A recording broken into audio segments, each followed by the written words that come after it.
Sophie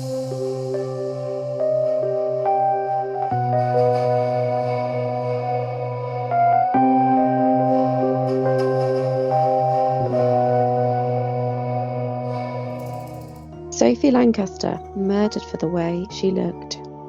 They say her image is everything. For Sophie and her partner, it meant the difference between life and death. Hello everyone, and welcome back to another episode of the Ship Detectives podcast. We're all back, and in today's episode, we are talking about the feral murder and brutal attack of Sophie Lancaster and Robert Maltby. Trigger warning, today's case covers physical assault, bullying, murder and substance misuse. If you aren't in the right mind frame to listen to these topics right now, we totally get it, and we hope to see you in another episode. Please take care of yourself and your own mental health. With love from the Ship Detectives. Thank you, Tanks. Sophie Lancaster was a creative and artistic young woman with her own unique alternative style. Born in November 1986, she was 20 years old when she lost her life on August 24, 2007. The way her light was taken from this world in some ways is a testament to her bravery, courage and caring nature. But this is something that we will discuss in more depth later. Sophie had attended Haslingden High School but was on a gap year with plans to attend Accrington and Rosedale College for an English degree. Her favourite bands were My Chemical Romance, Slipknot and Korn. Sophie was an instantly recognisable woman in backup, with her multiple facial piercings and multicoloured dreadlocks. She'd been vegetarian from the age of 6 and used to advocate to her family on issues such as world poverty and was a voracious reader. She was the sort of woman who didn't like to be pigeonholed, though the media have labelled her as a goth. In reality, she was her own individual person with her own unique style, and in our opinion, that is how she should be remembered. Sylvia, Sophie's mum, described her as being a bright, creative and intelligent young woman. Her friend, Jonathan, remarked how, similar to most people her age, Sophie had a computer and games console, but she also had 2 large bookshelves stacked full of books that she had read cover to cover. Her partner. Whenever this case comes up in conversation, one thing is frequently overlooked, and that is Robert Maltby. Rob was a former pupil at Backup and Rawtenstall Grammar School. He had gone on to study art in Manchester. They were described by the family as both being intelligent, sensitive kids. They're not the sort of people to get in trouble, but they have had problems in the past because they stood out. They were described by family as both being intelligent, sensitive kids. They're not the sort of people to get in trouble, but they've had problems in the past because they stood out. The injuries he sustained in the attack also left him in a coma and caused him to lose his memories of the attack and the hours that led to it. After 6 months together, Robert and Sophie were said to have been discussing marriages, and now his last few memories with Sophie have been stolen away from him, as well as losing any potential future that they might have had. The perpetrators. There were 5 perpetrators in this attack. They were all aged between 15 and 17 years old. According to Lancaster police, there were potentially 15 witnesses. This is because the park is a regular hangout spot. Originally, perpetrators were charged with grievous bodily harm with intent. After Sophie's death, they were charged with murder. Of the 5 perpetrators, only 2 had been formally charged with murder, and those are the 2 we will focus on. Due to the age of them at the time, Sophie's murder and Robert's attack, there isn't background information available on these 2. However, they have been found guilty of a similar attack in the same park. They were given a community service, but on a quick Google search, they had served their time very differently. 6 years after her murder, after being diagnosed as a paranoid schizophrenic and being transferred from the Young Offender Institute to a secure unit in Lancashire, Brendan Harris became very angry over the way a member of staff looked at him. He threatened to kill a member of staff and punched another in the face, breaking the nose. For this, he was sentenced to serve an additional 4 months after his life sentence. There is often a lot of misunderstanding surrounding schizophrenia, and so we thought we would provide some context surrounding this particular mental health condition. Take it away, Turtle. Schizophrenia gets a pretty bad reputation, as often it is diagnosed among serial killers, such as the Son of Sam killer. The most recent publication of the Diagnostic Statistic Manual is the DSM-5-TR, which has placed schizophrenia as a spectrum, and the label paranoid schizophrenia has actually been removed. However, paranoia may still be a behaviour that is demonstrated. Now referred to as just schizophrenia, the assessment takes place over a 1-month period of time. The main focus of the assessment is to assess how affected a person is by things such as delusions, hallucinations, disorganised speech, meaning derailment or incoherence, disorganised or catatonic behaviour, negative symptoms, meaning diminished emotional expression, etc. There also needs to be an amount of historic evidence of the impact on someone's life in one or more major areas. This has been continuous for at least 6 months, with at least 1 month of focused area symptom display, and it needs to not be able to be attributed to something else, such as bipolar disorder or substance abuse. In the cases where a diagnosis of autistic spectrum disorder or other similar communication disorders, a schizophrenia diagnosis will only be made if severe and prominent delusions are present. Despite its reputation for violence, when treated well and with proper support, there is no reason why those with it can't have regular normal lives as no threat to society. As always with these conditions, they are potentially serious, and if you feel you are struggling, please seek aid by going to your doctor. Ryan Herbert, on the other hand, is said to have reflected on his offending, made significant progress, reflected and shown remorse. He has developed insight and increased maturity. A document stated that initially his behaviour struggled, but after moving prisons in November of 2020, he improved his education to a degree level and fully engaged with resettlement activities. The attack.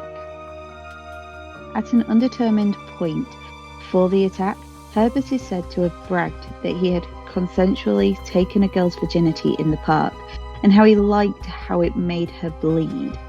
Harris is also reported to have been engaging in consensual sex with a 16-year-old girl. Important note, in the UK, this is the age of consent, although not considered adults until 18.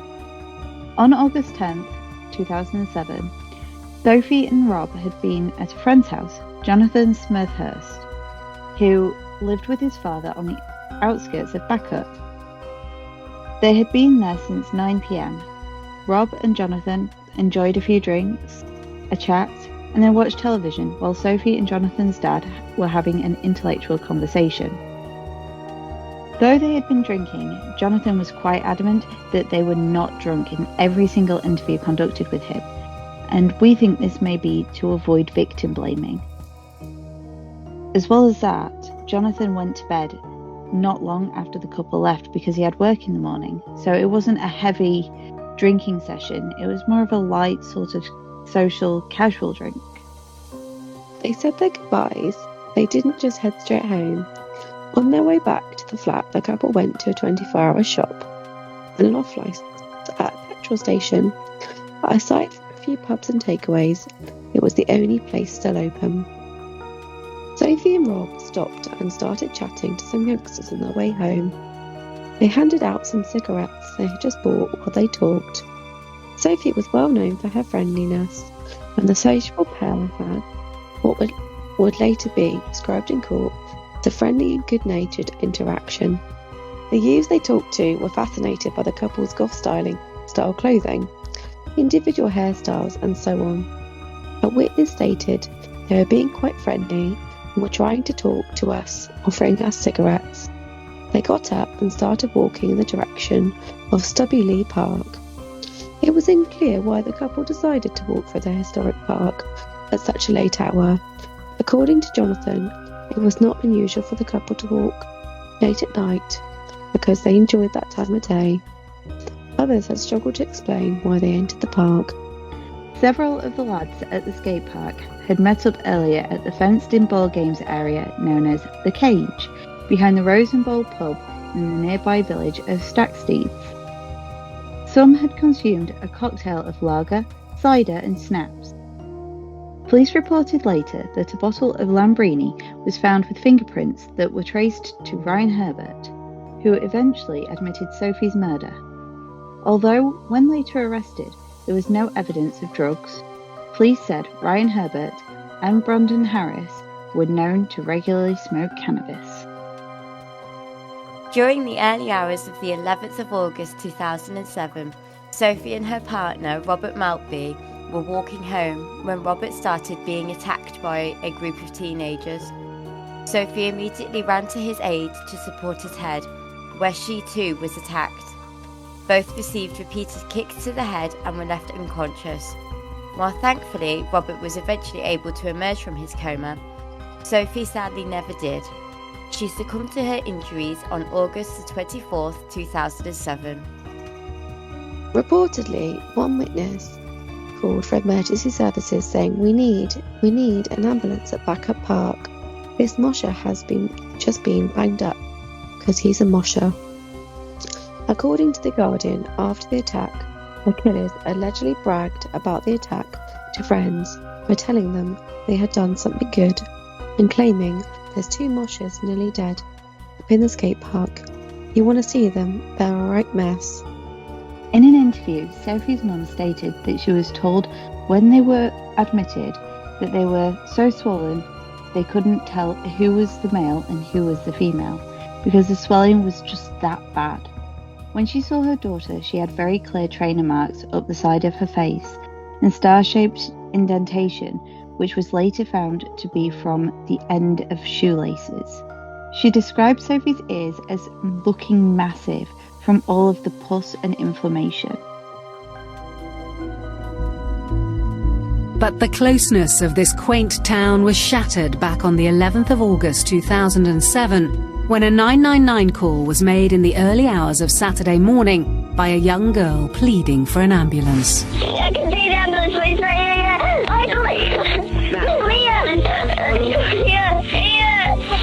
I can't see where it's going. It will do, don't worry.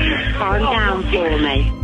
The police first got the call about 1:22 a.m. on the morning of the 11th of August 2007, which was the early hours of the Saturday morning, to say that they'd responded to a call that 2 individuals had been assaulted within Stubby Park, which was in Bacup, Lancashire, and that they were in a serious condition. Stubby Park is just over a mile from Bacup town centre, and paramedics headed straight there to see if anyone needed help. When the paramedics arrived at the scene, it was extremely dark. There was very limited lighting from some pathways nearby, and they had 2 casualties on the floor, unconscious, some making groaning noises. It would have been very difficult to apply some first aid because it was so dark. The investigation. The officer in charge of the inquiry was Detective Inspector Dean Holden. Not long after the attack, he is quoted as saying, "We believe the victims were assaulted by a large group of people. We've got a dedicated inquiry team looking into this, and we have a number of witnesses, but we still need people to come forward." It would later transpire that the police had not expected the injuries suffered by the couple to be life-threatening. They had in fact expected the couple to regain consciousness and give statements. Even so, police already had arrested 5 teenagers from the Bacup area. It would only be 2 days after the attack on the 13th of August that they would make their first appearance in court, charged with 2 counts of grievous bodily harm with intent. Court. On September 7, 2007, all 5 attackers appeared before Burnley Magistrates Court charged with murdering Sophie Lancaster. October 18, 2007, they appeared in Burnley for a committal hearing to send them for trial at Preston Crown Court. November 6, 2007, Sophie Lancaster is buried at Whitworth Cemetery, Rosendale. December 14, 2007, the defendants made their first appearance at Preston Crown Court for a plea in direction hearing. January 22nd, 2008, all five make a further court appearance at Preston Crown Court. Peter, what's been happening in court this morning?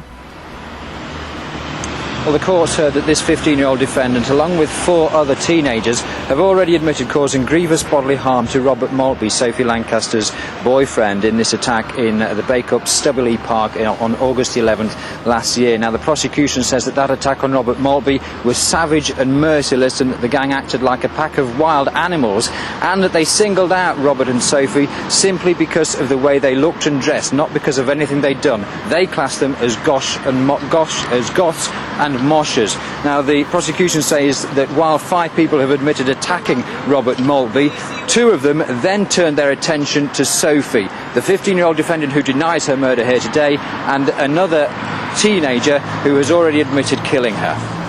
And I understand a statement's been read out from Robert Maltby.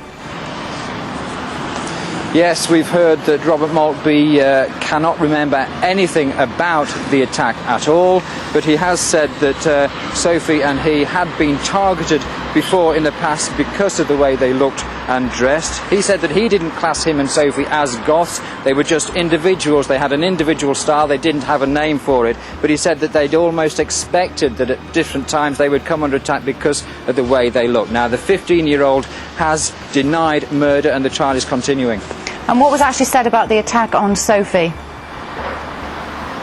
Well, the prosecution says that Sophie was on her knees at the time that she was attacked by 2 youths, that she was calling out for help and crying out to try and stop people attacking her boyfriend. She came under a sustained and vicious attack. She was punched, kicked and stamped on. We heard one statement read out that was given by a witness in the park. It said it looked like they were running over and just like kicking her in the head and jumping up and down on their head or something. They were kicking her all over her head. Now, we've also heard that ambulance men who arrived at the scene couldn't actually tell the sex initially of the casualties because their injuries were so bad. Robert pulled through. Sophie died 14 days later after the attack. Thanks, Peter. March 10th, 2008, Herbert pleads guilty to murder, and along with Harris, Mallet and the Hulme brothers, he pleads guilty to grievous bodily harm with intent on rob. No evidence is offered on the murder charge against the Hulme brothers and Mallet, and the judge rules that the case against them is not going to be pursued. A trial on the murder charge is agreed for Harris, as he pled not guilty. March 11th, 2008, a jury of 9 men and 3 women is sworn in. March 12th, 2008, Harris's murder trial begins at Preston Crown Court. March 27th, 2008, Harris's trial concludes and the jury is sent out. After 2 hours and 40 minutes, they return a unanimous guilty verdict. Of the 5, 2 of them received life sentences for murder, though there was a possibility for parole. We will be covering that in the aftermath section. While the other 3 who had been involved received around 4 years and 4 months, 5 years and 10 months for causing grievous bodily harm. It was Harris and Herbert that received the double life sentences for murdering Sophie and inflicting grievous bodily harm on Rob. Not that Herbert would serve his initial sentence, because he was released in March 2022, 15 years after he brutally and mercilessly stamped out Sophie's beautiful life.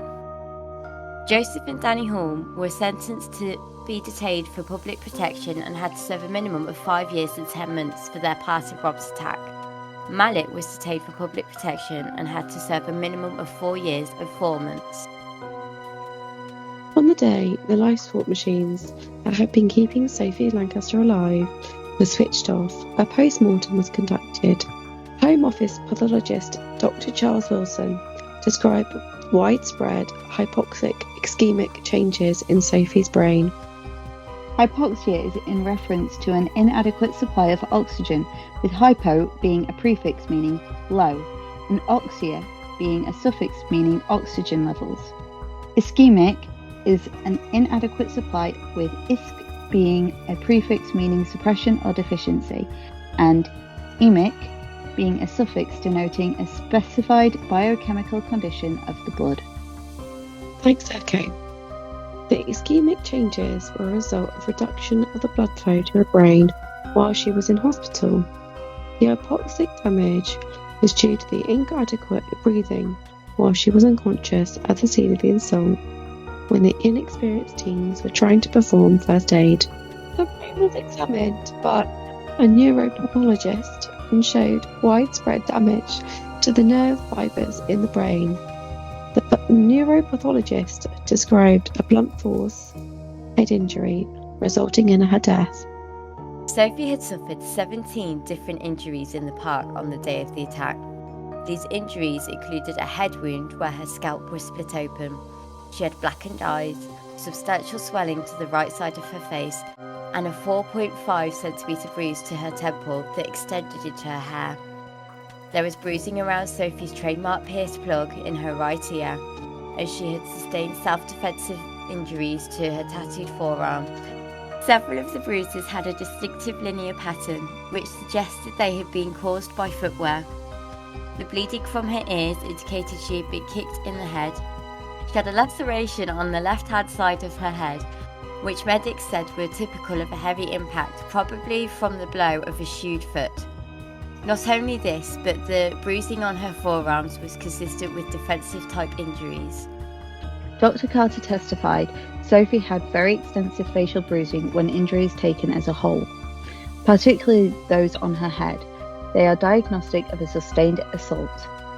They are consistent with repeated punches, kicks, and the possible use of a blunt instrument. There is a suggestion of one or more stamping injuries. The bruising and grazing behind Sophie's left ear strongly suggests she was kicked in the head while lying on the ground. The post-mortem test concluded that Sophie had died from head injuries that were consistent with a sustained assault with repeated punches, kicks, and stamping. It was also Dr. Carter who carried out an examination on Sophie's boyfriend, Robert Maltby, at Rochdale Hospital. He had 14 separate injuries to his head and neck, 7 to his arms and 1 to his leg. On October the 7th, 2008, all 5 appealed their sentences at the Court of Appeal in London. On October the 29th, 2008, Appeal Court reduces Herbert's sentence by 9 months, but the 3 judges refused the appeals by the other 4.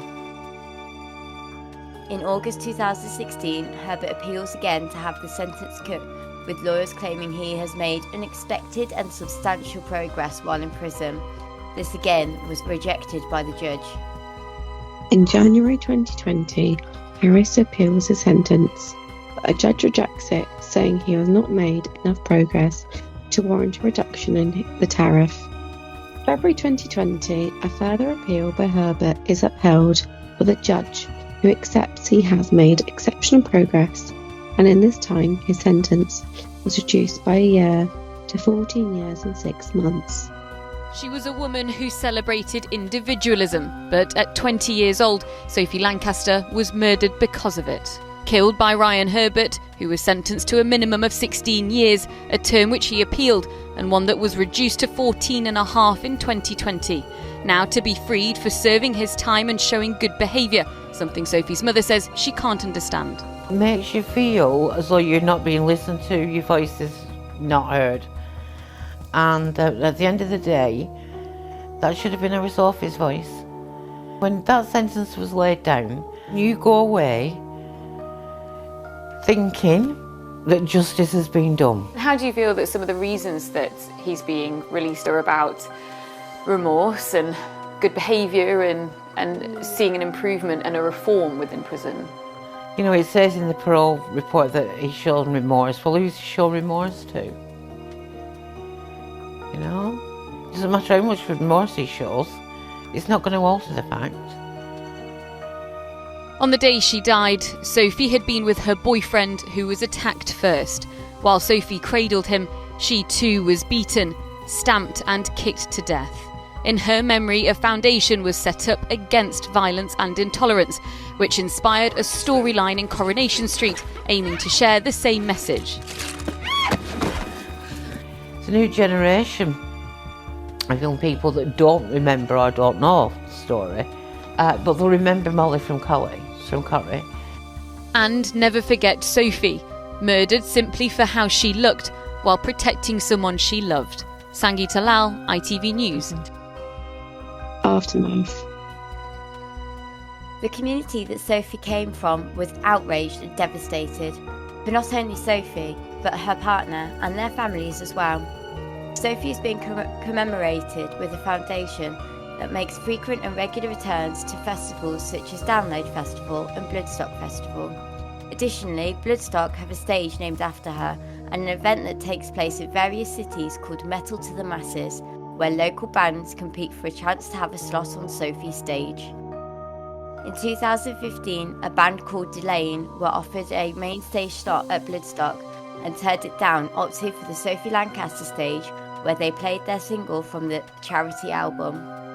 Her story has also been covered in TV shows over recent years, with a storyline in Coronation Street featuring two characters, Nina and Seb, that took inspiration from this case, and the BBC having a doc-drama entitled Murdered for Being Different. There is also a stage performance entitled Black Roses, which is about the case. At one point, there was a makeup collaboration with a brand called Alama Square, whose message was about embracing difference. There was also a charity album featured by the name Sophie that had tracks from bands such as Cradle of Filth. There was also a book released about her entitled Weirdo, Moshe Freak, The Murder of Sophie Lancaster. Sophie's family has also spoken out about controversial comments made in an episode of Loose Women, where a family had made their home gothic, and Katie Piper was heard gasping, describing it as satanic and not for her. Sophie's family spoke out, stating that the first stop in tackling hatred is education and a cease of judgment. It's fine to say that something isn't for you, but that is where it should stop. Also, a total side note. For those who don't know, Katie Piper has been the victim of an acid attack. And I'm sure that she has had many internet trolls attacking her for her image and her scars. It's something that means that she should know the harmful impact of words and the damage that toxic stereotyping can do. We don't encourage or condone any hatred or discrimination, and definitely not any bullying. So to that end, Katie's already had her fallout from it and from those comments, so let's just leave her alone. Now moving on to the Sophie Lancaster Foundation.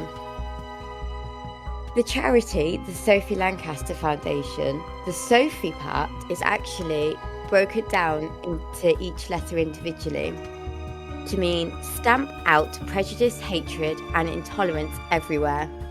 It was created by Sophie's mum Sylvia after she'd witnessed firsthand the abuse and prejudice that her daughter experienced just because of how she was dressed. Sylvia came to a decision during the long arduous hours at the hospital that she and Sophie should go to schools and educate young people on expressing themselves and it being okay to be who you are. Sadly, Sophie's injuries were too much for her, and she passed before Sylvia could make this decision a reality. Determined to do right by her daughter and ensure that this never happened again, Sylvia founded the Sophie Lancaster Foundation, using her daughter's name to spread a clear message. Sadly, Sylvia's sudden and unexpected passing was announced in April 2022. She had worked tirelessly for 15 years to combat intolerance, and in doing so, she changed the hate crime landscape forever. And I would like to also add a quick note that even though Sophie did succumb to her injuries and was never able to physically go into schools with Sylvia to educate and change society in regards to hate and hate crimes, I'm pretty sure that Sophie was there in spirit with Sylvia every step of the way. Oh, for sure, definitely. Sylvia has always maintained that any mind she could change from prejudice was a victory in her eyes, citing stories from other alternative goth emo folks about hate that they had experienced and told her about. Merchandise that the foundation has goes all the way from wristbands to shirts that read slogans like "Weirdo Moshe Freak" and "If only they'd stopped at name calling." The parole. Ryan Herbert was released by a parole board on licence in March 2022. There was a petition that was to affect the progress. It's all well and good, but there were only 2 people who were brutally attacked, one of them murdered. He should serve a minimum sentence. One of their statements to accompany the signature read, "My heart went out to Sylvia. No parent should have to bury their child, and no parent should have to see their monster responsible for their child and losing their life set free." When reacting to the news, Sylvia said, "Once again we have a justice system that fails to deliver justice. The original sentence was delivered to reflect the level of violence of the feral attack my daughter and Robert were subjected to. This came after he had his minimum tariff reduced in February of 2020 from 18 years to 14 years.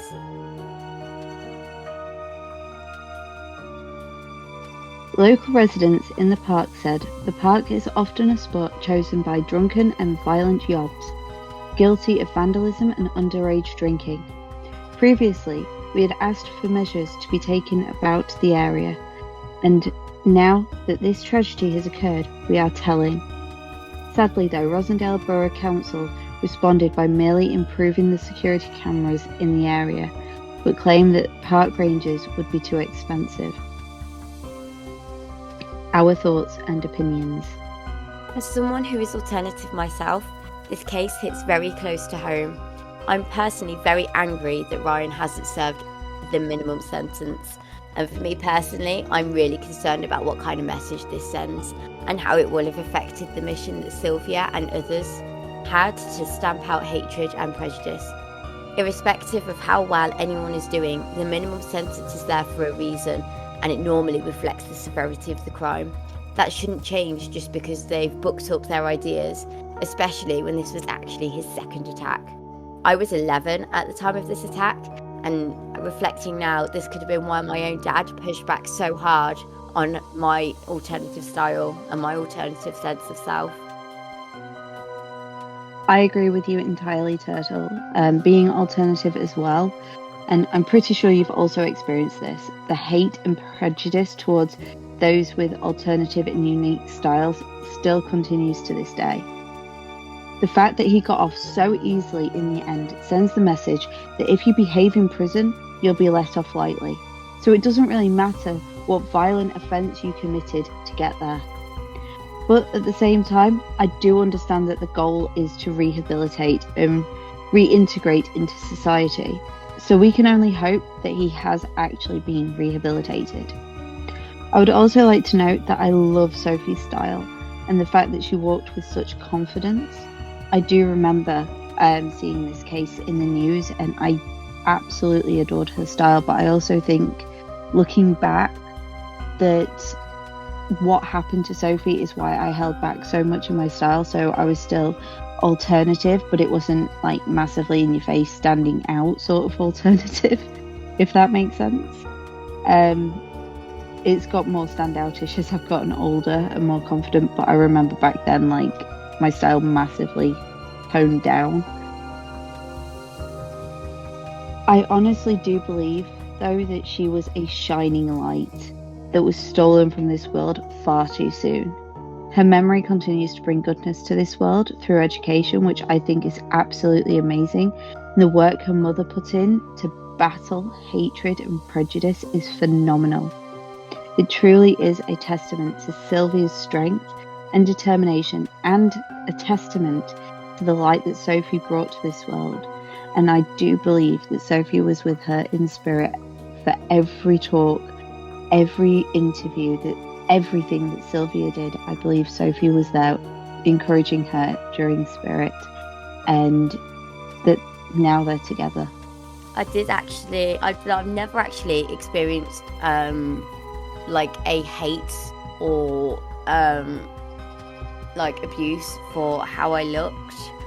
The worst I had was a bit of name calling, But what I did have was absolute creeps on the internet being like, oh my god, you're a goth chick, and then trying to, get with me because I am goth. Yeah, because that is all you are, is goth. It's ridiculous how some people think. This case brought tears to my eyes and a deep, empty feeling in my stomach.